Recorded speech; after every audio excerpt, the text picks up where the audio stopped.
যদি সবকিছু পরিকল্পনা অনুযায়ী এগোয় তাহলে চলতি বছরের সেপ্টেম্বর থেকে রাশিয়ার গামালিয়া রিসার্চ ইনস্টিটিউটের তৈরি ক্যান্সারের টিকা চিকিৎসা ক্ষেত্রে ব্যবহার শুরু হতে পারে।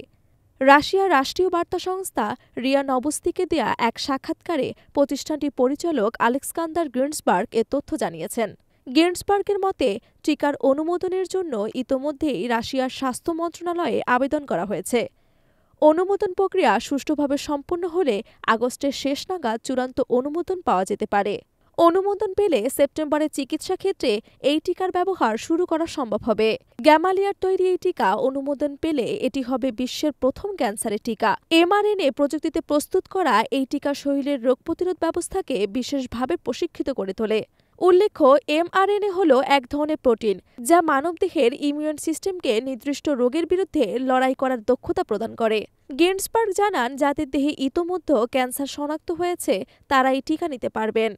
শরীরে টিকা প্রবেশের পর এটি দ্রুত রোগ প্রতিরোধ ব্যবস্থাকে সক্রিয় প্রশিক্ষিত করে, যা ক্ষতিকর ক্যান্সার কোষগুলোকে প্রথমে শনাক্ত করে এবং পরে ধ্বংস করতে সক্ষম হয়।